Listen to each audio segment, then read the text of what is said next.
नमस्कार मित्रमैत्रिणींनो. तसं पाहिलं तर देशभरामध्ये मंगेशकर कुटुंबियांबद्दल सगळ्यांच्याच मनामध्ये आदर आहे. लता मंगेशकर असतील, हृदयनाथ मंगेशकर असतील किंवा मग आशा भोसले असतील. यांनी भारतामधल्या सिनेमासृष्टीला, संगीताला दिलेलं योगदान हे खरोखर अजोड आहे. त्यामुळे आपल्या सगळ्यांच्या मनामध्ये त्यांच्याबद्दल आदर आहेच. परंतु 2 दिवसामध्ये मी पाहते आहे की आशा भोसले यांनी मांडलेली मतं ही लोकांना आवडलेली नाही असं दिसत आहे. याचं काय कारण आहे? तर त्याचं कारण आहे ते म्हणजे आशा भोसले यांनी परवाच्या दिवशी ठाण्यामध्ये एका कार्यक्रमामध्ये पंतप्रधान नरेंद्र मोदी आपल्या राज्याचे मुख्यमंत्री, उपमुख्यमंत्री समोर बसलेले असताना एक छोटंसं भाषण केलं. अर्थात पंतप्रधानांच्या समोर भाषण करण्यामध्ये काहीही गैर नाही. मात्र त्यांनी त्या भाषणामध्ये जे काही सांगितलं, ते ज्या बोललेल्या आहेत, जी उदाहरणं त्यांनी दिली आणि ज्या पद्धतीचे शब्द त्यांनी वापरलेले आहेत, ते शब्द बहुधा नेटकऱ्यांना आवडलेले नाही आहेत. तर आशा भोसले काय म्हणाल्यात त्या पाहूया. नेटवर लोकांनी कशाप्रकारे प्रतिक्रिया दिलेल्या आहेत तेही पाहूया. आणि या व्हिडिओच्या सगळ्यात शेवटी या सगळ्या प्रकरणावर मला नेमकं काय वाटतं हेही पाहूया. तर आशा भोसले काय म्हणाल्या?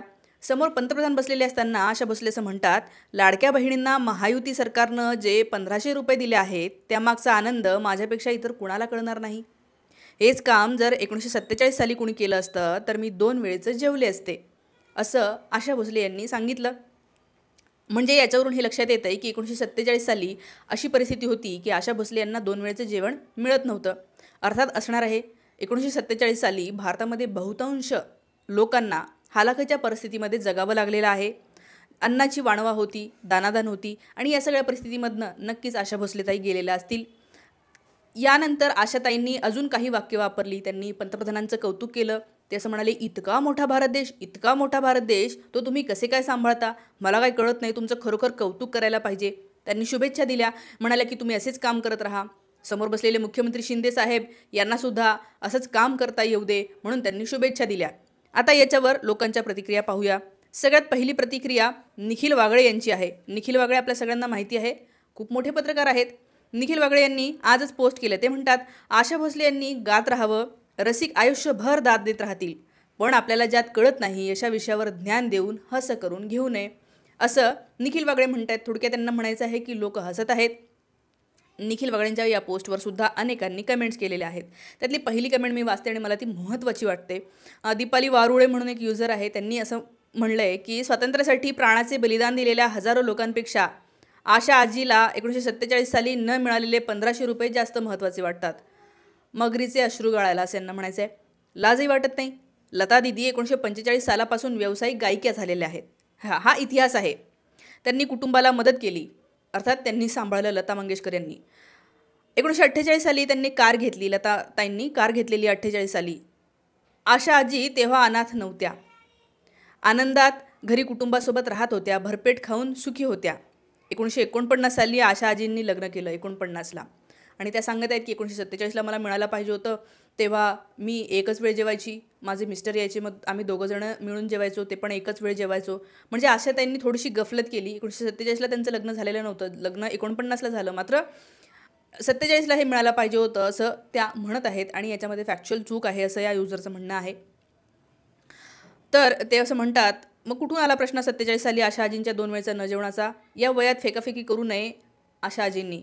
उगीच गहिवर दाखवून शेट पुढे भारतरत्न हवे असेल तर ते स्पष्ट सांगावे. म्हणजे हे सगळं त्या जे काही बोललेले आहेत ते भारतरत्न मिळण्यासाठी बोललेलं आहेत असं यांना वाटतं आहे. याच्यामध्ये तथ्य असं वाटतं, खरं असं वाटतं, कारण की काहीही गरज नव्हती. आशा आजींचं 92 आत्ता सध्या वय आहे आणि हे सगळ्या या वयामध्ये त्यांनी खरं तर ठीक आहे समोरच्या नेत्यांचं कौतुक करणं किंवा त्यांना शुभेच्छा देणं, त्यांना त्यांच्यासाठी प्रे करणं, त्यांना आशीर्वाद देणं हे करू शकता. मात्र स्पष्टपणे उल्लेख करणं महायुतीच्या सरकारने जे जे काही केलेलं आहे असं जेव्हा त्या करतात तेव्हा मला असं वाटतं की त्यांनी या गोष्टीची जबाबदारी घ्यावी आणि महायुती सरकारने केलेले मग सगळेच गोष्टी महाराष्ट्रातली जनता त्यांना गिनवायला लागलेली होती.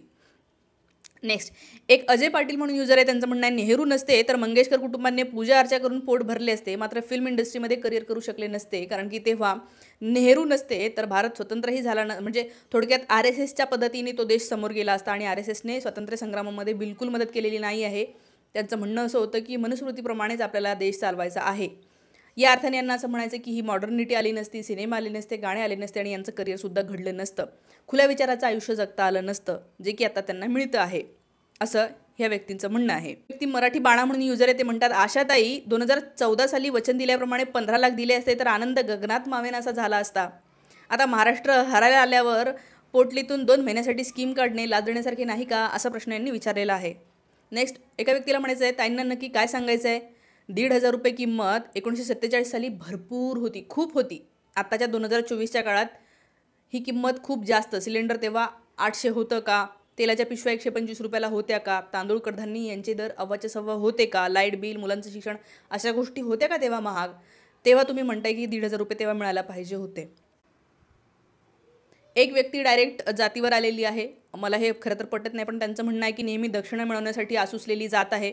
47 साली देश घडवायचा होता, म्हणून बहुजन लोकांनी त्यांच्या तोंडातला घास देशाच्या निर्मितीसाठी अर्पण केला, म्हणून आज हे दिवस पाहत आहोत. यांचं म्हणणं आहे की बहुजनांनी हे देश स्वातंत्र्य मिळवण्यासाठी झटलेले आहेत बहुजन, आणि यांनी मात्र काहीही केलेलं नाही आहे, आणि असं यांना म्हणायचं आहे.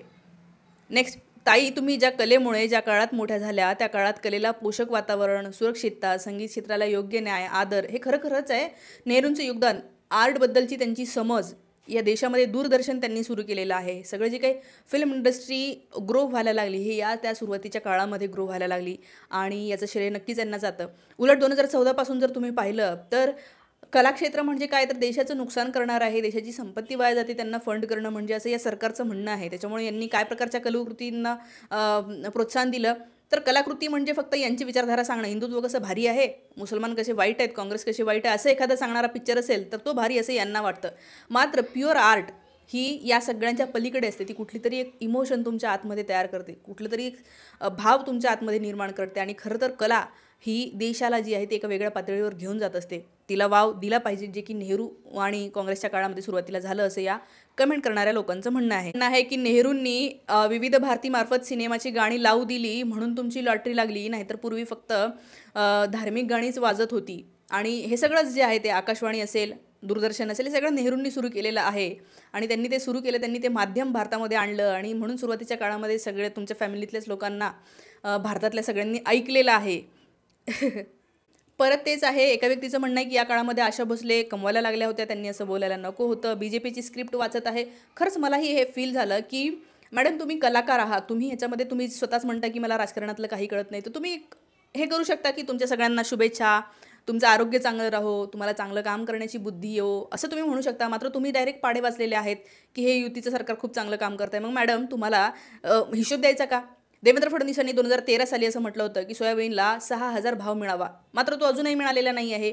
मग तुम्ही देवेंद्र फडणवीस समोर बसलेले होते, तुम्ही ते विचारायला पाहिजे होतं, शेतकरी आनंदी झाला असता. या सरकारने 1300 मराठी शाळा बंद केलेल्या आहेत. मराठी भाषेला अभिजात दर्जा देतो म्हणतायत, मराठी शाळा बंद करतायत. तुम्ही त्यांना प्रश्न विचारायला पाहिजे होतं की का रे बाबा, मराठी शाळा का बंद केल्या? तुम्ही या शिंदे सरकारला विचारायला पाहिजे होतं की अक्षय शिंदेचा एन्काउंटर झाला, त्याच्यामध्ये काय खोट आहे? तुम्ही शिंदेंना हे विचारायला पाहिजे होतं की शिवसेना का फोडली, त्यांचा पक्ष का चोरून गेले, आजही तुम्ही इल्लिगल गव्हर्नमेंट का चालवत आहात, हे काय आहे, हे तुम्ही शिंदे यांना विचारायला पाहिजे होतं. फडणवीसांना विचारायला पाहिजे होतं की का बाबा, तुम्ही मागे म्हणलं होता मी असा आलो, 2 पक्ष फोडून आलो, कसं काय तुम्ही 2 पक्ष फोडले, स्वतःच्या तोंडाने सांगत आहे. हे संस्कार तुम्ही त्यांना शिकवायला पाहिजे होतं. समोर नरेंद्र मोदी बसलेले, तुम्ही त्यांना विचारायला पाहिजे, तू 15 लाख देतो म्हणले, नाही दिले. तुम्ही त्यांना म्हणायला पाहिजे देशाची महागाई इतकी वाढवून ठेवलेली आहे, तुम्ही सतत खोटं का बोलता, असे प्रश्न तुम्ही विचारायला पाहिजे होते. तुम्ही जर हे खळीचे प्रश्न विचारले असते ना, तर खरोखर आम्ही तुम्हाला मानलं असतं. दीदी, आजही आम्ही मानतो. मात्र तुम्ही हे जे काही सध्या करत आहात ना, ते तुम्ही नका करून, तुम्हाला त्याची गरजही नाही आहे. कलाकार काय असतो? चार्ली चॅप्लिनने हिटलरच्या काळामध्ये तो होता इतका मोठा हुकुमशाह हिटलर, आपल्याला माहिती आहे की त्यांनी कितीतरी लाखो ज्यू लोकांना मारून टाकलेलं होतं. पण त्या काळामध्ये चार्ली चॅप्लिनने काय म्हटलं होतं? तो म्हणला होता की हे जे सरकार आहे, हे हिटलर जे काय करत आहे ते चुकीचं करत आहे. याला म्हणतात जिगर, याला म्हणतात कलाकाराची जबाबदारी. कुठल्याही काळामध्ये कलाकाराची जबाबदारी असते की या देशामध्ये काय चाललेलं आहे आणि काय चुकीचं चाललेलं आहे ते अधोरेखित करणं, आणि ते सांगणं की बाबा हे चुकीचं आहे, बरं ह्याच्याकडे लक्ष द्या, हे सांगणं ही कलाकाराची जबाबदारी असते. आणि तुमच्यासारख्या खूप मोठ्या कलाकाराची तर ती खूप मोठी जबाबदारी आहे असं मला वाटतं. हे मला आज सांगायचं होतं. तर या सगळ्या मुद्द्यावर तुम्हाला काय वाटतं, कमेंट करून मला नक्कीच सांगा. थांबते. Thank you so much.